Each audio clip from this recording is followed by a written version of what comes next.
Hello, good morning again everyone. Once again, I'm your licensed broker, Jerry Bustamante, and andito po ako ngayon sa Doncaster, New City.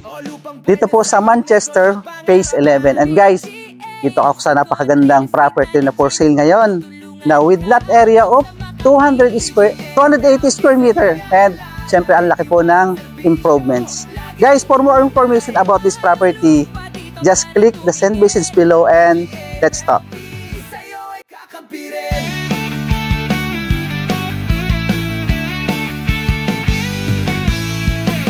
May pangarap ka bang kondo o farm lot?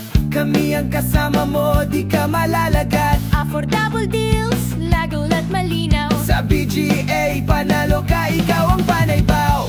Di mo na kailangan pang maligaw, kasama mo kami sa bawat galaw. PA Realty, siguradong maaasahan sa bawat hakbang ng iyong kinabukasan.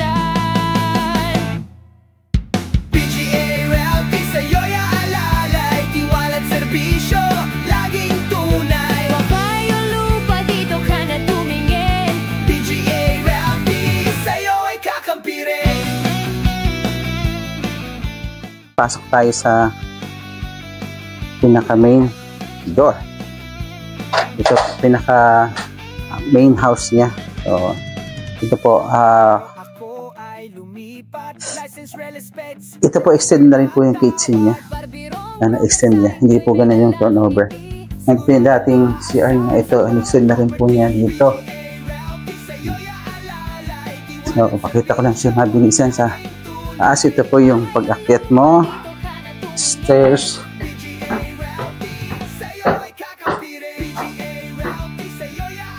Wala po tayong cameraman ngayon, kaya talaga mag-isa. So guys, ito yung isang kwarto sa taas. Yan.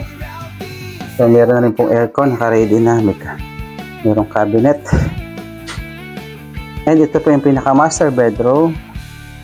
Yan. Pagkada po sa master bedroom, ang dami niya pong bintana, no? At good news po ito, kung gusto mo talaga safety ng bahay, yan po, wala po siyang access papunta sa balcony.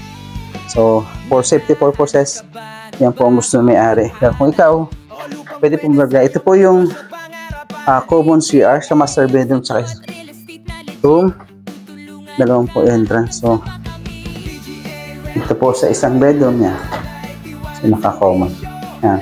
Then, baba na po agad tayo. Marami lang po akong pictures ito ng mga talaga maganda po ito. Kaya parang na-tripping ko lang kayo, no?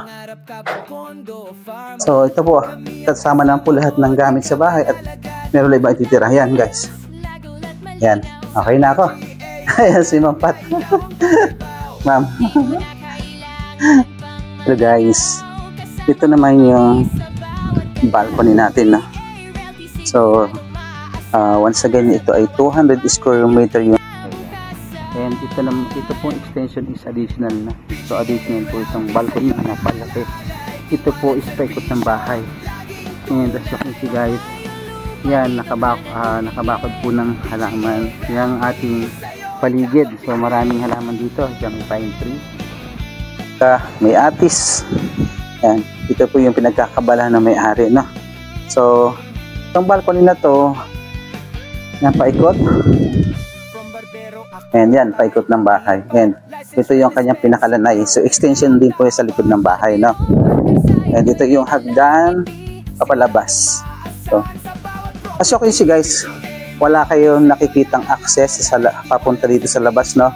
So ito guys, talaga sinadya ng may-ari na hindi talaga lagyan ng access kasi gusto niya yung safety ng room niya, ng kwarto.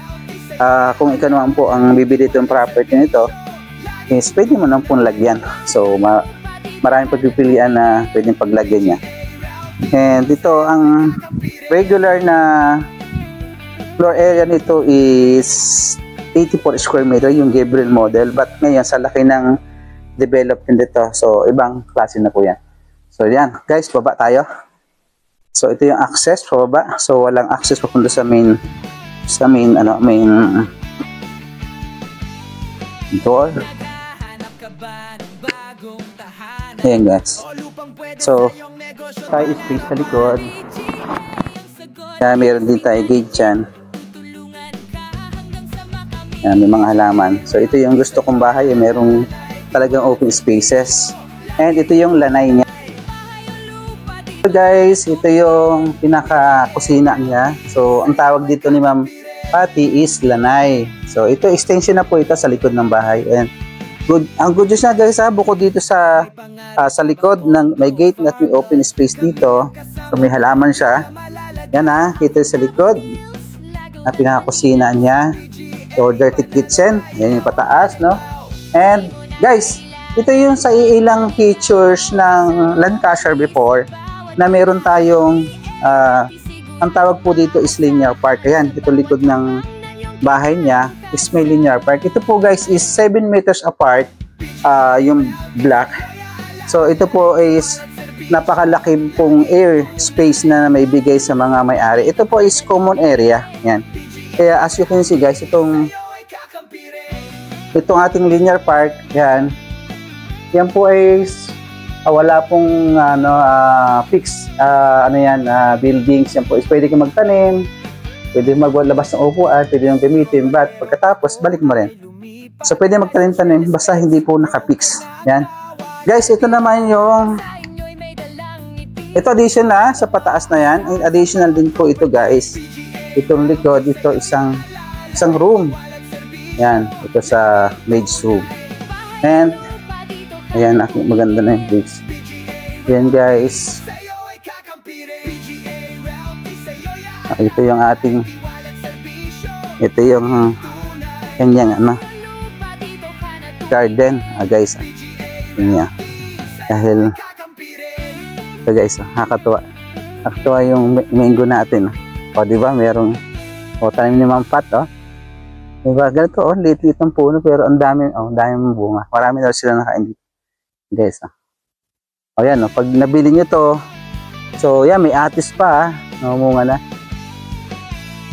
So ito bagay po talaga doon sa mga senior citizen natin na gusto ng halaman, di ba? Ang ganda-ganda ng bahay, tapos mayroon ka pang space na pwedeng pagtamnan ng halaman. Ayan, may existing na mango. Yan, maraming bunga. And daw yung katmon style. Okay, labas muna tayo. Labas muna ako. Ayan guys. So, pinabalatan ko na kay ate yung isa. Kasi kakain natin yung isa. And siyempre habang nakintuhan kami ni Ma'am Pat. Ayan si Ma'am Pat. Hi Ma'am. Ayan. Hello. Titikman ko na yung talagang tanim niyang mangga. Oo, matamis yan. Pag hinog matamis, I'm hoping na matamis pa rin. Yes. It's like very sugary when it's ripe. Yeah. So si Ma'am Patty, panibagong clients natin na nagtiwala sa ating kakayanan at bilang licensed broker, gagawin po natin yung ating best para matulungang ma-dispose yung property. Kaya guys, sa mga manonood ng vlog na to, nako, kunin nyo itong property to, napakaswerte nyo kasi gusto niya na talaga ma-dispose property, hindi na kailangan kumita ng malaki, basta gusto niya, happy rin siya na mapunta sa kagaya rin niya mabait na buyer. Di ba mabait ng broker, mabait yung buyer, seller, dapat mabait yung buyer din. Bye. Broker na ang tawag, barbirong broker.